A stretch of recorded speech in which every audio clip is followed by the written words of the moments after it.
Hello friends, माझं YouTube channel Sony ट्युटोरियलवर तुमचं मनपूर्वक स्वागत आहे. आज आपण MER 211 SYBA या मराठीच्या बुक्समधून 2026साठी IMP बघणार आहोत. अभ्यासाला सुरुवात करण्याआधी तुम्ही माझ्या चॅनलवर जर नवीन असणार तर चॅनलला सबस्क्राईब करा. सबस्क्राईब केल्याने मला आणखी व्हिडिओ बनवण्यासाठी प्रोत्साहन मिळेल आणि तुम्हाला माझ्या व्हिडिओची नोटिफिकेशन सर्वात आधी मिळेल.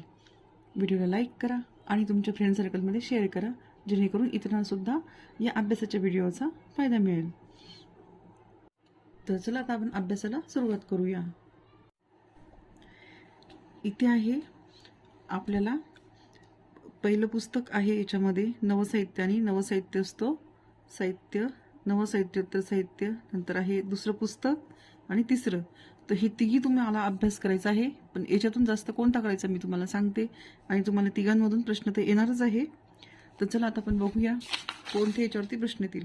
तर पहिल्या लेसनमध्ये तुम्हाला येईलच नवसाहित्य आणि नवसाहित्योत्तर साहित्य. तर पहिल्या लेसनमध्ये पहिल्या पुस्तकामध्ये जो पहिला लेसन आहे त्याचे प्रश्न उत्तरं तुम्हाला नीट करून जायचे आहे, सर्व टॉपिक वाचून जायचे आहे. तर त्याच्यामध्ये तुम्हाला दिलेलं आहे उद्दिष्टे, हे जे स्टार केलेले आहेत ना, याच्यावरच आधारित तुम्हाला उलटसुलट त्यांनी भाषेचं हे करून प्रश्न विचारलेले असतात. म्हणजे प्रश्नांची मांडणी उलटसुलट करतात आणि उत्तर तेच राहतं. मग याच्यावरती तुम्हाला अभ्यास करून जायचा आहे स्टार केलेल्या याच्यावरती. समकालीन म्हणजे काय, किंवा हा प्रश्न येऊ शकतो तुम्हाला आला तर. याच्यात कोणताही प्रश्न येऊ शकतो तुम्हाला या लेसनमध्ये. 2 प्रश्न तर येतीलच याच्यावरती. नंतर पुढचं आहे नवसाहित्यांची भूमिका, प्रेरणा व प्रवृत्ती. याच्यामध्ये तुम्हाला याच्यात जे आहे ना उद्दिष्ट स्टार केलेले, हे याच्यावरती तुम्ही वाचून जायचं. दुसऱ्या लेसनवरती सुद्धा प्रश्न येतो, पहिला आणि दुसरा. तर याच्यामध्ये तुम्हाला कोणतेही विचारू शकता ते.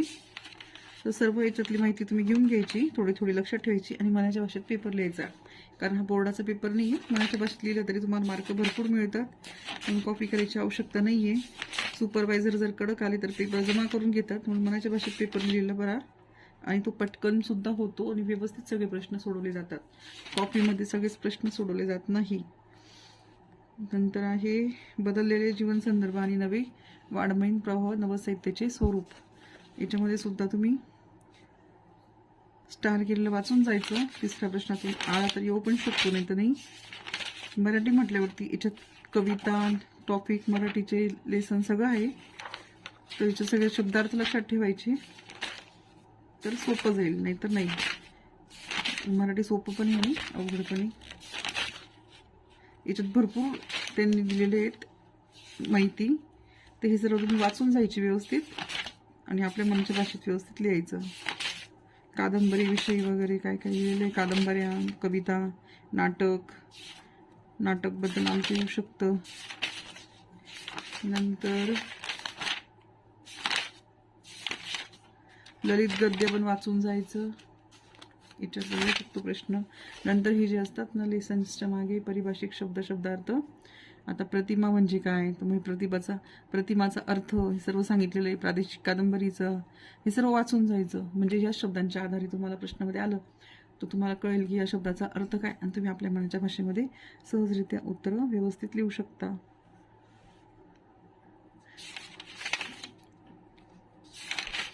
नंतर आहे ना सारांश पण लिहिला आहे, तो पण महत्त्वाचा आहे. मराठीमध्ये ह्या सारांशचा तुम्हाला फायदा मिळेल. पटकन याच्यात थोडक्यात दिलेला आहे, तर हा सारांशसुद्धा तुम्ही थोडा वाचला पाहिजे. नंतर अधिक अध्ययन, पण सारांश वाचताना तुम्हाला लक्षात येईल लवकर. नवसाहित्योत्तर साहित्य आणि प्रेरणा व प्रवृत्ती, घटक क्रमांक 4. याच्यामध्ये सुद्धा तुम्हाला स्टार केलेलं वाचायचं आहे. मार्क्सवाद याच्यावरती विचारू शकता, वाचून जायचं. नंतर अस्तित्ववाद पण वाचून जायचं.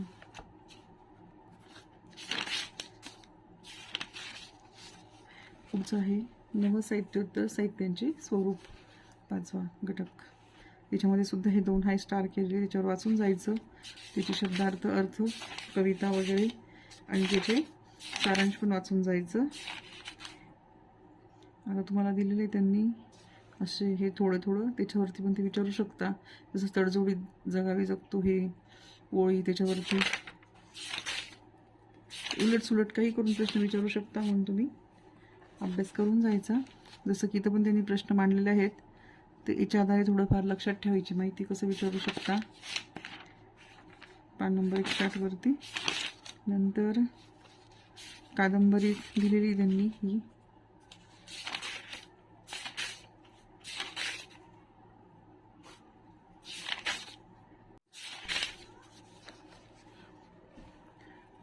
नंतर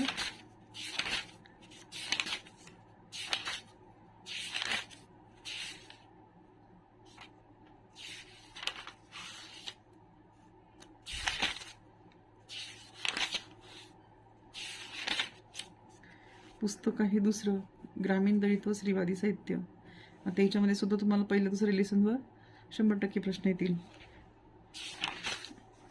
ते याच्यात तुम्ही करून जायचं. पहिल्या लेसनमध्ये ग्रामीण साहित्याची निर्मिती, सार्वत्रिक शिक्षणाचा परिणाम. जसं तुम्हाला 5-5 ऑप्शन असतात, 4 लिहायचे असतात, म्हणून तुम्ही सर्व व्यवस्थित वाचून जायचं. पेपर सर्व व्यवस्थित लिहिलं जाईल, सुटणार काहीच नाही. ग्रामीण म्हणजे काय असं पण विचारू शकता. ग्रामसंस्कृतीचे स्वरूप कोणता येऊ शकतो याच्यामध्ये.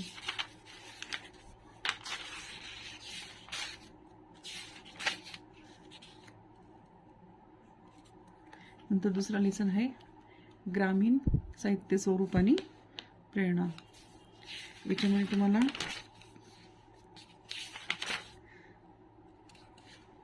1920 ते 1970 हा कालखंड वाचून जायचा. किंवा भरपूर मोठे मोठे याच्यामध्ये तुम्ही लवकर अभ्यासाला लागले पाहिजे. अभ्यास खूपच आहे मराठीचा, सर्व लक्षात राहायला पाहिजे. शब्द, शब्दांचे अर्थ. ग्रामीण साहित्य आणि दलित साहित्य पुढचा लेसन. याच्यामध्ये स्वातंत्र्योत्तर काळातील ग्रामीण जीवनातील प्रश्न वाचून जायचं. याच्यात पण महत्त्वाचे भरपूर टॉपिक. ग्रामीण साहित्यातील खोटे आरोप किंवा ग्रामीण साहित्याच्या मर्यादा.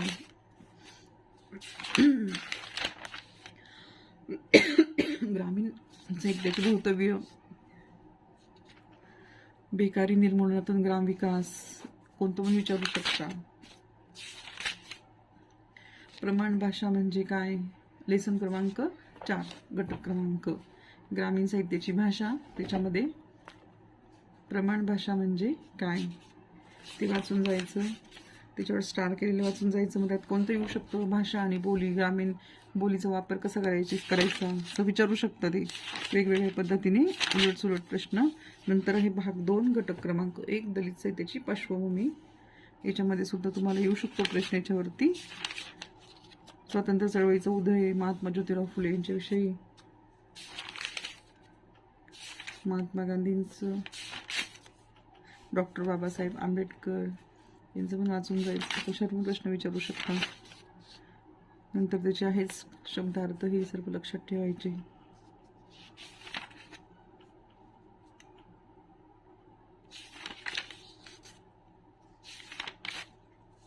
दलित साहित्याची संकल्पना, दलित म्हणजे कोण, दलित या पदातील दलित कोण, याच्यातून तर येईलच एक कोणताही. त्याच्यामुळे हे सर्व महत्त्वाचे वाचून जायचं. जन्मदलित हे व्यंजक लक्षण आहे का, हे पण याच्यातून कोणतं पण येऊ शकतं. हे सर्व वाचूनच जायचं. दलिताविषयी व्यक्तीचे आणि समिष्टीचे चित्रण, दलित साहित्य आणि दलितांची चळवळ, व्याख्या, हे सर्व अभ्यास व्यवस्थित करायचा. दलित या शब्दावरती कोणताही प्रश्न येईल. पण पुन्हा लेसन ह्या आपल्याला दलित साहित्याचे स्वरूप. नंतर आहे नकार आणि विद्रोह, दलितांचे साहित्याचे स्वरूप.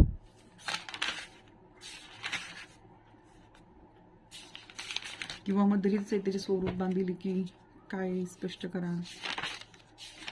दलित साहित्याची भाषा, निर्णायक कसोट्या कोणत्या,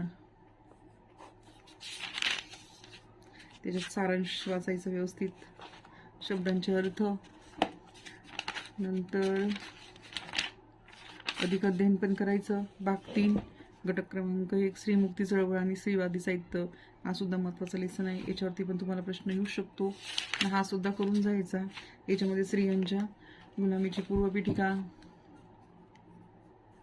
येऊ शकतोच. समाज सुधाकरांच्या चळवळी, महत्त्वाचं लेसन आहे. स्त्रियांविषयी आहे, त्याच्यामुळे त्याच्यावर एक प्रश्न येईलच. आत्मचरित्रे. नंतर आहे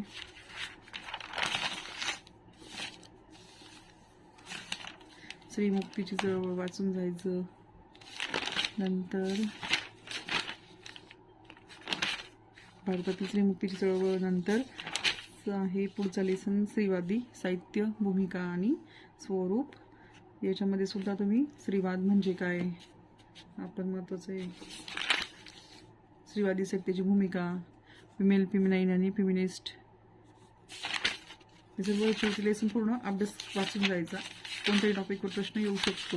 नंतर आहे स्वातंत्र्योत्तर काळातील निवडक वाङ्मय, पुस्तक 3. याच्यामध्ये पहिल्या लेसनवर येईलच. पहिलं पुस्तक, दुसरं पुस्तक आणि तिसरं पुस्तकमध्ये पहिले 2 लेसनवरती प्रश्न येतातच. त्याच्यामुळे तुम्हाला याच्यावरती पण येईलच प्रश्न. स्वातंत्र्योत्तर काळातील कवितेविषयी एखादी प्रश्न टाकतील ते. नंतर ह्या सगळ्या कविता वाचायच्या. मागच्या वर्षाच्या प्रश्नपत्रिकेचे ॲनालिसिस करायचे, त्यामुळे तुम्हाला लवकर सोपं जाईल. अजून कोणते प्रश्न येऊ शकता हे तुम्ही सुद्धा त्यातून काढू शकता आणि तुम्ही परफेक्ट अभ्यास करू शकता त्यातून. नंतर आहे मराठी लघुनियतकाल्याची चळवळ, निशिकांत ठकार. ही स्वातंत्र्य काळातील कथा. दुसरा लेसन याच्यातून पण येईल.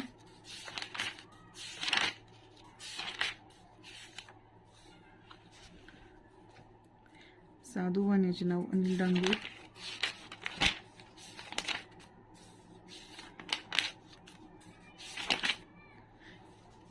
नंतर आहे कागदू गणेश आवटे. नाही, ये देव घावला देव पावला वामन. हो, यांचं वाचून जायचं.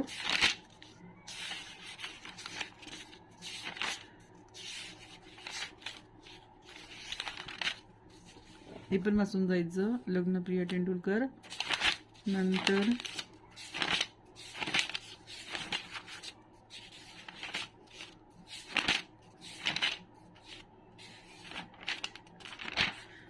स्वातंत्र्योत्तर काळातील कथा, एक आकलन.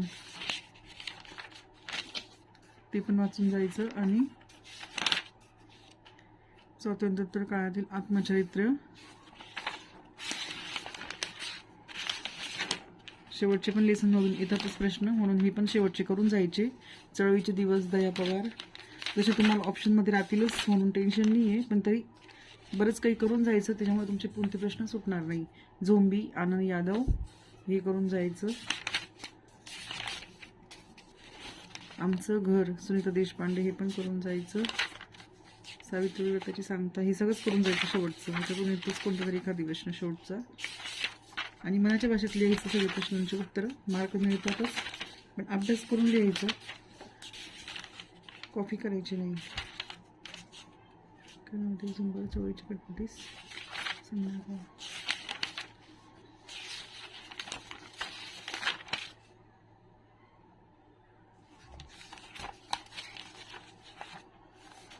तर अशा पद्धतीने संपलेलं आहे. दलित रंगभूमी, गोडभर पाणी, प्रेमानंद गजबी. वाचून जायचं आणि प्रश्नपत्रिकेचे ॲनालिसिस नक्की करा, त्याच्यामुळे तुम्हाला थोडं सोपंच जाईल. मागच्या वर्षाच्या प्रश्नपत्रिका तुम्ही यूट्यूबवर पाहू शकता, त्याच्यावर किंवा गुगलवरती बघून तुम्ही प्रश्नोत्तरं काढा, त्याच्यातून तुम्हाला नक्कीच समजेल. यशपेक्षा चुकामुळे अधिक विकास, महेश एलकुंच पवार. हे पण अशा पद्धतीने ते सगळं संपत आहे आपले प्रश्नोत्तर. तर अशा पद्धतीने IMP मी तुम्हाला सांगितली आहे. तुम्ही तुमच्या मनाच्या भाषेने पेपर लिहायचा आहे. शब्दांचे अर्थ आणि प्रत्येक लेसनमधले तुम्हाला टॉपिक वाचून जायचे आहे. कोणते विचारू शकता. जास्त करून पहिले 2 लेसन, पहिल्या पुस्तकात, दुसऱ्या पुस्तकात पण 2 लेसन, तिसऱ्या पुस्तकात पण पहिले 2 लेसन आणि नंतर शेवटचे लेसन आणि मधलं एखादी असं ते विचारता. मागच्या वर्षाच्या प्रश्नपत्रिकेचे ॲनालिसिस पण करा आणि मी सांगितले त्यानुसार सुद्धा तुम्ही अभ्यास करून जा आणि पेपर पूर्ण लिहा. पेपरामध्ये काही सोडू नका, कोरं ठेवू नका आणि कॉपी करू नका. तर सर्वांना बेस्ट ऑफ लक परीक्षेसाठी. तर चला पुन्हा भेटू पुढच्या व्हिडिओमध्ये. थँक्स फॉर वॉचिंग आणि चॅनलला सबस्क्राईब जास्तीत जास्त करा.